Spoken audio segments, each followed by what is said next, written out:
Hello again. I'm Sable, the host of Full Out Healing, a show where I dive into my healing journey and explore the things I've learned about myself, this world, and all the things in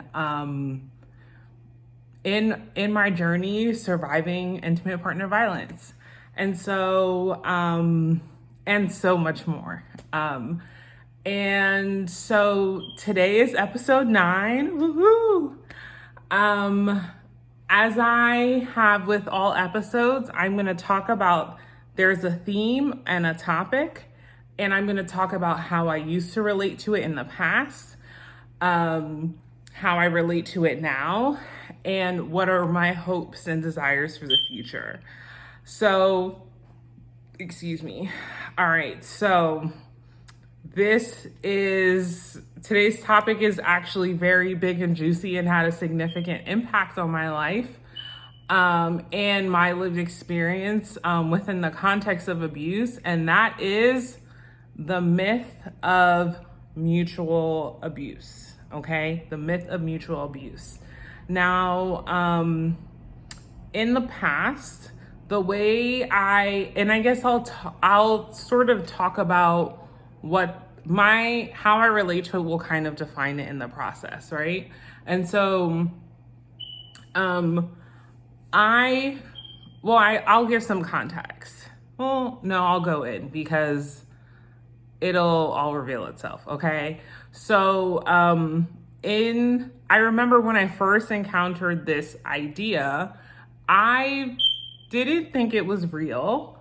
And it really it made me question my reality, because I didn't think it was real.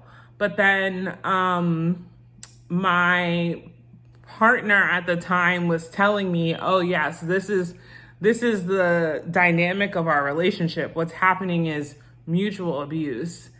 And it made me question my reality so much that to this day, I remember attending a webinar about the myth of mutual abuse, and it was a webinar for survivors, right? And I remember logging on, and I was really curious, but I remember feeling scared. I wanted to attend the webinar because I really wanted to know if mutual abuse existed or not. There was a part of me that was afraid that I'd be exposed and that I was wrong in all the ways that I had been afraid I'd been wrong. That's how powerful this idea and this concept was, and how much space it took in my life and in my reality. So now I'll get into context because I want to talk about how I used to feel about mutual abuse. So I guess in all reality, the sort of like the narrative that existed within the context of the abusive relationship that I was in, there was kind of like an undercurrent of mutual abuse in the sense that my it was kind of framed like my ex-wife really put forward that, she is really, things would not be bad if I showed up better, right? Like if I knew how to support her, and my inability to do so is harmful to her and therefore abusive. There was always that undercurrent, right? And there was always that, I always kind of carried a sense of atonement because of it. But for the first time that mutual abuse became explicitly, like the first time my ex-wife explicitly brought mutual abuse into our relationship was days after she assaulted me and almost killed me. So we were, it was, as you might imagine, like very, very chaotic. What made this incident even more complicated is that I was out of state for a work engagement that I then had to cancel because, she assaulted me.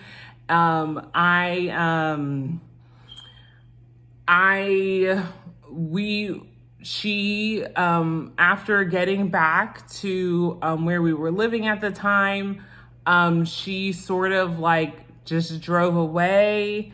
It was all messy, right? But we were texting. I don't remember about what, but I do remember being like, I do remember trying to talk about. I do remember I was being really direct and forward for the first time about her violence, and was talking about like, this is abusive, right? And the way she responded, like I remember to this day, because it was literally minutes before I had a therapy session, and I just remember being mad at myself, but that's like a whole nother issue. She responded with, well, I've actually had some time to think and reflect on the dynamics of our relationship and what is actually this is in response to me, like, directly talking about her attempt to kill me, right? And so she was like, well, I've had some time and space to reflect and think about the true dynamics of our relationship and what I've been going through. And she's like, I actually think what's happening in our relationship is mutual abuse. And she said, I think what's happening because, we had tried couples therapy, kind of, sort of, and we're reading books, kind of, sort of. Like, there were a lot of things I was trying that I was grasping for understanding. And so she kind of presented it as like, I figured out what's wrong with us. It's mutual. We're mutually abusive to each other. And not only that, she then sent me an article that explained what mutual abuse was. And not only that, she was like, unless you're willing to take responsibility and accountability for this, then I have nothing to say. And even thinking about that memory, it's still, I'm like, I guess it still carries, it does, I don't think it carries heat, but like, I remember how I felt. I felt rage. I felt so discarded. I felt like I was crazy. I could not believe this. I was thinking to myself, I am literally recovering from going to the hospital, getting a CT scan, having a fucking allergic reaction, and scared too, but being like, literally the experience of like going to the hospital, engaging with healthcare professionals, and having to explain to them why I'm there and why I need this, because someone on the DV hotline said, you need to check this out because this could lead to side effects in the future. Like, I was so humiliated. I felt so ashamed. I felt so alone. I felt so stupid. It was the intensity of these emotions that forced me to confront, like, why am I experiencing all these feelings? Oh, it's because I experienced this extreme violence. Like, I almost died. That's why I'm having all of these feelings. There were lots of other things, but I think the severity of the violence caused me to be like, whoa, like, this was violent, and like, this was not okay. And so I just felt, my initial response was pure rage. And at some point, I don't know when this happened, because there was a period of time where I was like, I felt pure rage. I was like, I don't see how I can move forward with this. I even found in my, like, I had even written an email being like, like, talking about how I felt about things, and how, like, I love you and care for you, but I don't think this is gonna work, and like, I'm not gonna press charges. I never sent the email, but like, I was that done. And I I was that done, but somewhere along the line, or not only was I that done, I was still pretty isolated, right? I I and I isolated myself because the I can't even describe the depths of the shame that I felt. I confided in a handful of people in my life, and two of the people I confided in who were actually like physically closest to me, I confided, like I made myself do it because I felt so unsafe. Like I was like, I don't feel safe. I have to say something. But then again, at the same, and I'm glad I did. I'm proud of myself for confiding in those people. But then the shame hangover was so intense that I wanted to hide from them. I just felt so ashamed about what I experienced, and so ashamed that it got that bad, and that this is the first time I'm saying anything. And I just, the stories, there were novels, there were tomes, and there were encyclopedia sets in my mind of stories that really kept me isolated. And I think in that isolation, where I also had to, I wasn't even no contact with her because, you know, we were married, we lived together, we had a dog. Like there were things that needed to be untangled. And in the entangling process, there was like, I feel like there was like there were things that I feel like she said that kind of started to warp my understanding. And not only that, yeah, I'll leave it at that. So, but I mentioned all that to say, somewhere along the line, I went from rage to being genuinely scared that it was true. I started to feel self-conscious and really wonder, oh my gosh, like, what if I am abusive to her? Like, that thought terrified me and shook me. And not only that, it made me ashamed. Like, the possibility of me being abusive to my ex-wife made me feel so ashamed that I didn't talk to anybody about it, because like I was ashamed that I could possibly be abusive. And that idea, it just further isolated me and my encyclopedia of thoughts. I also, like in sort of like that, I guess the warping of those ideas, I also started to, and I guess as it started to get harder and harder for me to tell if it was real or not, as I was really contemplating, oh my God, like I was literally attaching all of these things I've said and done as proof that I was abusive to her. And I started to feel so remorseful and so guilty. And I was like, oh my God, I must atone. I felt small. I felt like a bad human. And I felt desperate to prove this wrong. And this is in spite of the fact that I am like fresh off of the consequences of her extreme violence, you know? It's just the idea of mutual abuse sort of like set and it's sort of like dropped an atomic bomb in what was already a war zone and turned everything upside down in my world. And I was just thinking like, just the fact that I was so isolated and I felt so ashamed. And there were already so many narratives about myself in the relationship where, you know, just sliding in casually, hey, you're mutually abusive and I can't talk to you until you acknowledge and own this. Like, even saying that feels violent to me. Today it does. But yeah, it had a devastating impact on me.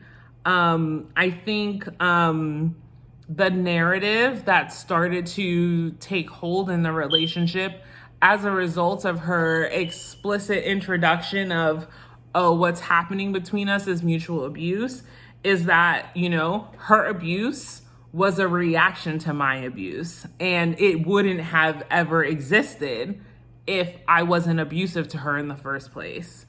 Another narrative was the basis of it all is that I cause harm. Like, that was the new focal point when mutual abuse became introduced into the relationship. And also, another narrative is I have privilege and I skirt accountability because I have privilege because the way, well, one, I have privilege because I remember what she does, and I hold that against her. And it was an issue because she would get blackout drunk. And now I look back and I don't know if it was true, but she would get fucking wasted and then rage and be incredibly violent with me and wake up and not remember anything. And in the morning, I would have to like force myself to move through like the frozen shock, force myself to come back down from my dissociation to tell her what she did to me and then to comfort her through her pain of having done it. It was warped, but that was the pattern. It was like lather, rinse, repeat. And so within the context of mutual abuse, especially since like the night that she almost killed me, she was there was a lot of alcohol involved. She claims to not remember any of it, and it's kind of started a thread of like, now even as I'm saying it, I'm realized there's an insinuation that I'm making things up or I'm exaggerating, and that I'm exaggerating for my benefit so that she is in a lower position and I am in a higher position. And that is the privilege that I have, that I'm abusing and holding over her. Which I even remember in arguments being like, I don't like this. This feels shitty. Like, I don't feel like I have power. I literally remember saying, it doesn't feel like I have power over you the morning after you've had a blow up and I'm trying to come back to my body. And me trying to find a place to, I think also the whole power over her was really spoke to the time, the days after a really severe blow up where I would be dissociated. I wasn't comfortable with her touching me. I really just wanted to be in my world. She started to talk about the way I was after her violent outbursts as abusive to her, because I was withholding affection and punishing her instead of having compassion. And so that was another way that I was abusive towards her in this dynamic. I also, and that's what made my abuse invisible, and which is why I had privilege and power over her, because she gets no compassion and she also had no resources. And so she told me she would like reach out to the DV hotline and they would be like, sorry, not sorry, we can't help you. And she's like, see, you have a place to go. It wasn't that explicit, but she was basically like, no one will help me and no one has compassion for me. And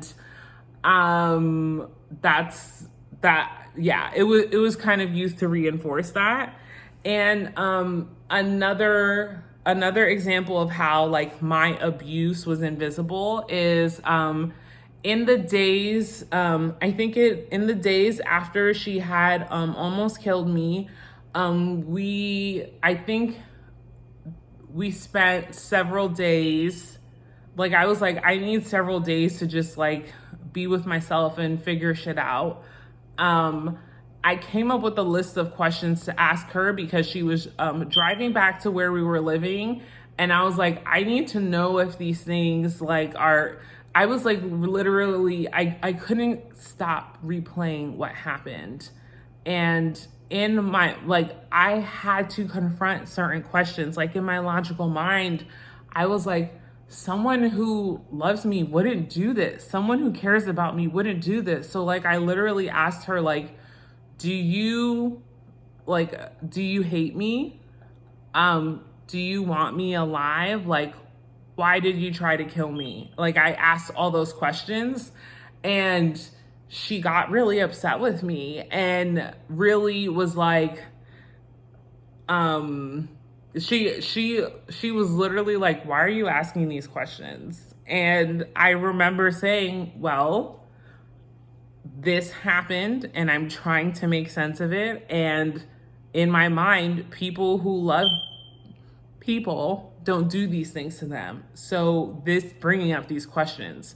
And she was like irritated that I asked. But yeah, that was the narrative. And at the time, the narrative, it wasn't jarring to me because what I believed was all I do is cause harm. I believe that by existing and taking space that I'm a burden.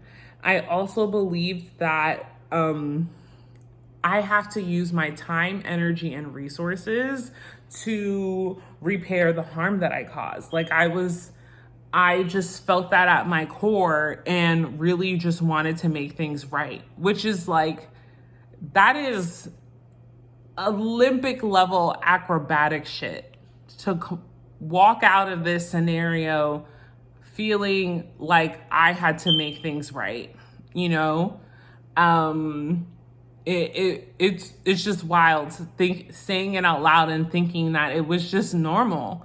You know, I questioned, the only thing I ever questioned was me and my reality, not these things, you know? But now, this is how I'm relating to the idea of mutual abuse. Now I understand that the concept of mutual abuse is violent and it's dangerous. It's silencing and shame inducing and isolating. It's violent and dangerous because I tried to leave, several times, and I was on my way out, and this bomb of mutual abuse really, within the context of everything, it was a huge part of what kept me in the relationship. Another thing that I understand about mutual abuse today is that, like, an abuser will never agree or admit to what they're doing. They're never going to agree with you. They're never going to agree with me. They're never going to validate that what they're doing is harmful. Why? Because it's harmful to them. It's paramount to self-harm to them, because that means they don't get what they want with this admission. So why in the hell would someone admit that something that they're doing that's harmful is, why would they admit to that if they get what they want, right? And like and that's ultimately what matters. Like, they get the benefit, they get what they want. You know, and another thing that I understand about this today that helps me with this is, like, you know, people who abuse, they're not your typical evil villains that we think about in TV and movies and in society or even in history. They don't even need malicious intent, okay? Abusers are just people who want something and they don't care how they get it, period. If you don't care how you get something, you're gonna harm someone along the way, and you're gonna keep harming them because you get what you want. That's all it takes to be an abuser. And I think that the way we talk about abuse and people who abuse in society is also really not helpful, because, you know, all human beings are multidimensional and can exist in an array of like qualities. No one is going to be a textbook Disney villain from top to bottom, right? And that's also what makes it easier for abusers to hide in plain sight, because of the assumptions we in society make. Like, well, if someone is like, oh, if they're like gregarious and they're just super social butterfly and like they present a certain way in social spaces, we take that to mean that one person is, that someone is like that in every area in their life, and that's just not true. There might be dimensions of what you see that could be in every areas of their life, but it depends on the context. It could also very well be what someone is choosing to let you see, right? We don't even know if what we see of people is actually who they are or who they want us to see. And so, yeah, like, people don't need to be cloak and dagger to be an abuser. They just have to want something and not care how they get it. And I also, something else I now understand is that, I'm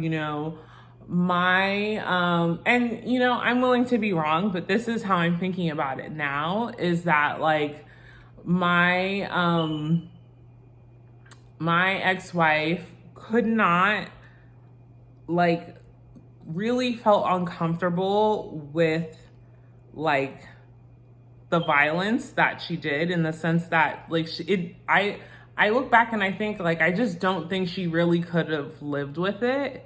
And I think because of that, she needed an alternate reality to sort of be able to allow that to exist or to not exist in her understanding of herself in the world, right? And that, I don't know, but I don't even know that much. That's just me speculating. And honestly, these days, I don't care to speculate about anyone else except for my damn self. But I do know, I guess, yeah, I'll kind of leave it at that, because that's not what this podcast or show is about. Today, when I think about how I feel about mutual abuse, I feel horrified. I feel rage, and it just feels like a depth of injustice that is like, that just feeling you don't even know how to like sit with yourself. It feels like that to me. And I'm also, because peace is my number one goal, and sitting in that space is not peaceful to me. And so I also think about, like, when I think about it and considering those other perspectives, I also feel and when I can look at myself past the mountains and clouds and storms of shame, I can also find a way to like be in awe of myself and my my capacity for compassion and like sincere desire to be supportive. And then also too, I'm also in awe of like the ability to be manipulated for it. Like, they're both kind of shocking to me. I look back at this and I recognize my compassion, and I also recognize like, damn, like that shit can really get used. And I think it's important for me to hold that duality, because I'm not going to let this experience take away my propensity for compassion, right? I think it's beautiful that I'm compassionate with myself, and I can be compassionate with others. That the problem wasn't my compassion. The problem was that it was being manipulated and used against me. And, I've also come to learn I've learned a lot about, the context and circumstances under which compassion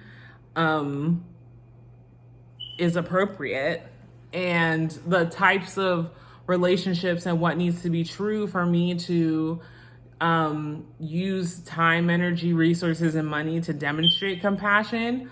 But I also now really understand that at the end of the day, the person I need to be most compassionate to is myself, and that always comes first. And there's no way I can authentically have compassion for another human if I'm not in this life I've created for myself now, if I'm not compassionate with myself. And the beauty of what that means is that I actually, it really grounds me in like what I'm capable of doing. Like in being compassionate with myself, I'm aware of my natural limits and I honor myself and I honor those limits, and make sure that I don't, like it's a really important commitment to myself to not exceed my own limits out of compassion for myself and also out of respect for the other person. Like, I'm gonna be real with you, I can't do that. Or next Thursday works, how about that? You know, something simple like that. I also, I feel, thinking about mutual abuse, it makes me feel lost when I think about justice. Like, it's something that is so insidious and so, it's just so fucking violent. Like, I don't know what justice around this looks like. And I don't even think that's necessarily the right question, but just thinking about it and the feeling it evokes brings me to that place. I also, like, in thinking about mutual abuse, I feel so, there was a time where like I could not have said any of this out loud. Like, y'all, the shame on shame on shame was so deep. Like it just, I could not talk about this.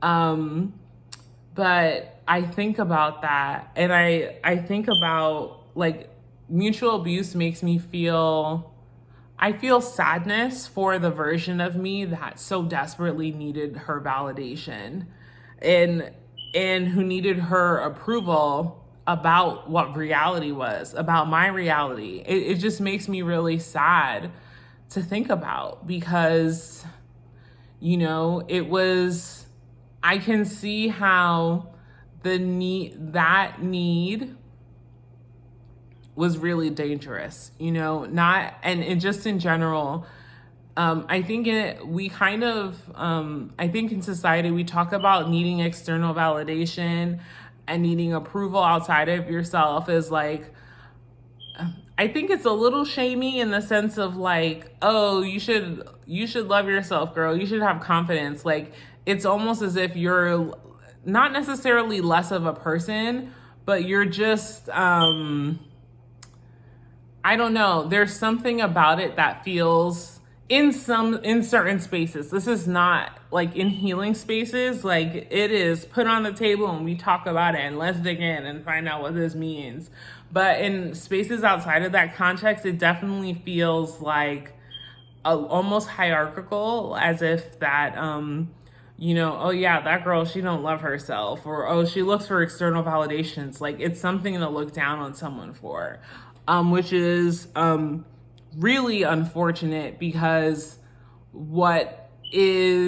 that's not even, I don't think that's real, that hierarchy. I don't think it's relevant. And I think it eclipses the fact that this is very dangerous, that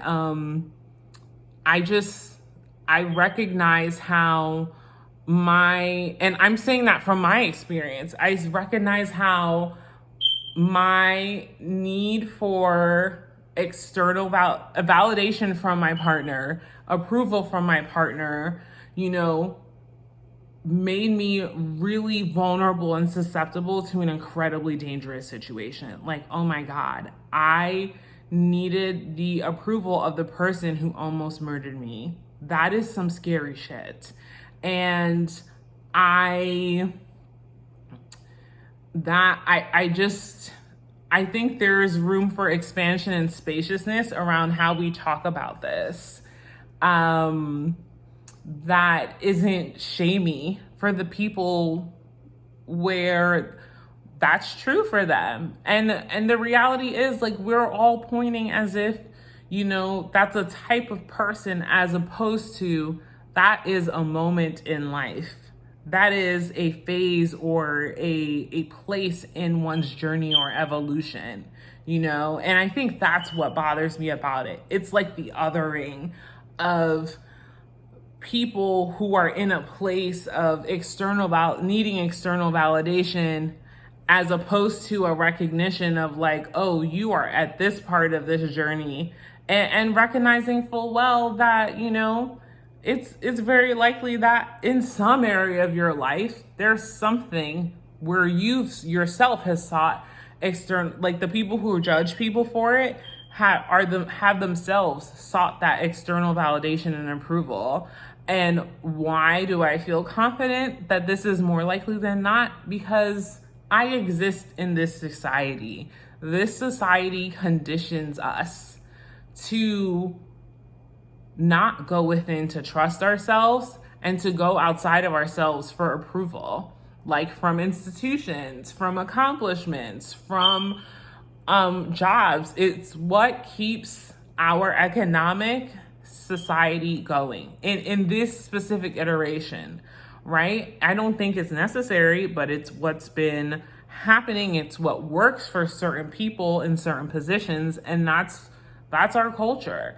And I just don't, and I'm gonna say this with love, because I used to be one of those people, like, if it is I'm not gonna say it's insane, it is wild to move around this earth thinking that the water you swam in as a fish in the ocean did not, and whatever the toxins were in the water, it's wild to think you didn't ingest any.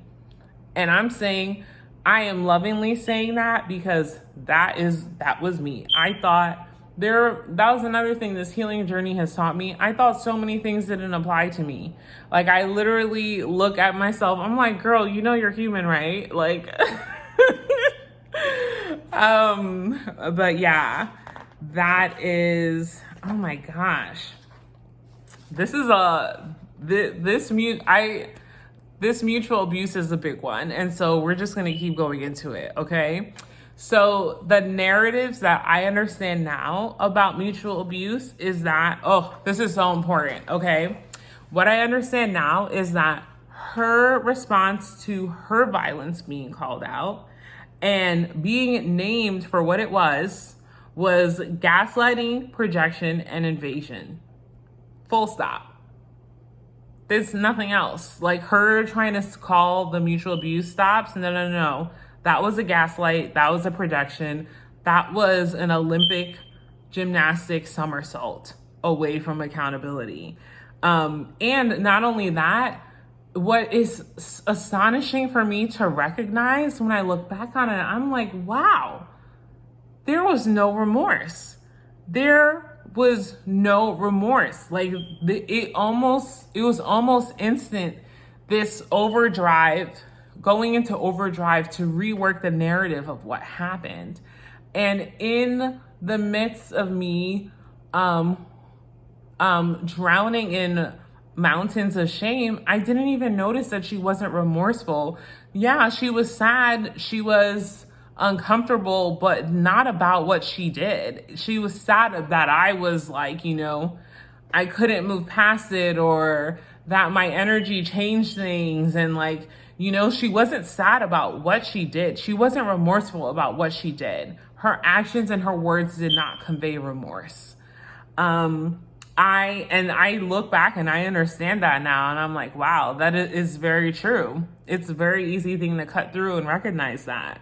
I also understand that she worked in that spirit. She worked really, really hard to create and maintain a distortion of violence in our relationship.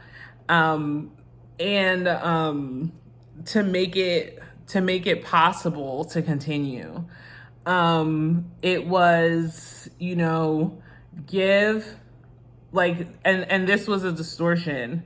Or I had to keep giving, keep atoning without boundaries, and therefore without consent. And that was my place and that was my role in this construct. And for her, it was to continue to take without repair or accountable changes. Like that was the dance. I also recognize now that me saying no, me having boundaries, me saying you hurt me is not harm. No is not harm. A boundary is not harm. Stating that you hurt me is not harm. Which is, it sounds so simple, but if I got on a time machine, y'all, and I talked to Sable, let's see, wow, 2.5 years ago, she would have been like, what you talking about? Like, no, like this, she would have not been able to comprehend this. Or she just wasn't ready to receive it. And that's okay. I love you, Sable, 2.5 years ago. Another thing that I understand is that not mind reading and not mind reading is not abuse. Also, having natural human limits is not abuse. I also understand. And I just have to say that because that was literally what was wrong with me in the relationship, quote unquote. And like, those are natural, normal things. It's not abuse. It's not even wrong. It's being a human, and it's nothing to apologize for. I also understand that, for her, going to a DV hotline for resources and compassion and not getting it, as opposed to my ability to reach out to the DV hotline and get resources and compassion, does not mean that, one, I am privileged over her, and two, it doesn't mean that there is no help for her. There are batterer intervention programs that exist nationwide and locally almost everywhere, and she actively resisted that. She would refuse. She wouldn't even entertain it, right? And so that begs the question, what type of help are you looking for? And is it really help? Like, what is... And honestly, I don't know the content of those conversations that she had with the DV hotline, and if she even really went to them. But it's just like, in this whole framework, I can now see, I have questions about what your definition of help is, okay? Because something about this, the math don't math anymore. Not to me, not today, not anymore. What I believe and understand now is that I fundamentally deserve to take space in this world. I also believe that because of that, me existing and using resources doesn't make me a burden. It makes me human. I also believe that no one on this earth is entitled to my time, energy, resources, or money before me, and they're sure as hell are not entitled to it regardless of how they treat me, which was another dynamic that used to exist in a relationship when I would, basically recovering from a violent incident, like, I just wasn't comfortable with certain things, and that like the same amount of affection or touch, or like, I don't feel like fixing you a plate of food. That was a whole incident that I'm not gonna go into here. But no one's entitled to anything from me regardless of how they treat me. And it is logical and human, to experience a shift in how people want to show up with you when you're mean to them or when you hurt them. Like, that's a logical fucking consequence that we learn in kindergarten, hopefully. I mean, I'm an educator. I'll just say hopefully, based on what I know in education and in this world. But yeah, it's just like an unreasonable. I can now sit and recognize like how fully unreasonable so many of these expectations were, and how they sort of really demonized me for being human, and how that was already aligned with my vicious inner world and what I thought about myself. What I hope for the future is for the myth of mutual abuse to die, to be debunked beyond reasonable doubt. What I want here is a cultural revolution around this shit, because this is out of pocket and out of control and so dangerous. It's so dangerous. It's one of the things that I can, that's easy for me to point out and recognize how this singular idea and concept threatened my safety and my life and my well-being. I also desire, like, if you're listening and you have related to anything I said, first and foremost, that brings up two things. I'm sorry. I hate that you relate to anything that I said, because I don't want that for you. And the second feeling that's right next to that is I'm so grateful that you're here, and that hopefully you feel a little less alone in this, in whatever space you're in. And what I desire is for me, is for you, is for us to know, trust, and believe that we deserve to be here, that we deserve to exist, and that we deserve to take space.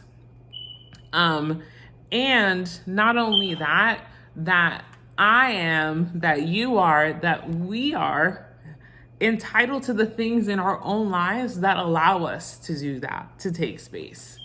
And so, yes, that mutual abuse, I had to, I'm so grateful that I was able to talk about this. And it really honestly feels like a win, or less a win, really like a milestone and accomplishment, because I felt so ashamed about this that I'm proud of myself, because I'm literally speaking things out loud that I remember thinking and feeling some of these things I've talked about. And I remember thinking, I'm going to take these thoughts and feelings to my grave. Like, that's how ashamed I felt about it. I couldn't let anyone that I knew or care about hear this or witness this, because the thought of, and really I was projecting, right? Because everyone who I love and care about, none of them hold these judgments about me.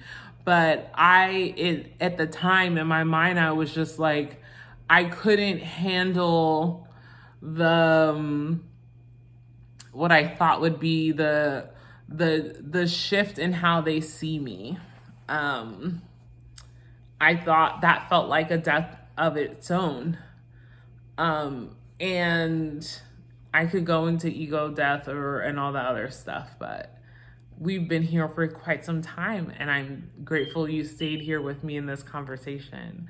And so, yeah, that is episode 9, The Myth of Mutual Abuse. I'm wondering, did you relate to any of it? Has mutual abuse, that theme, showed up in your relationship that you're in now or in the past? And how did that impact you? I'm curious. I'd love to hear your thoughts.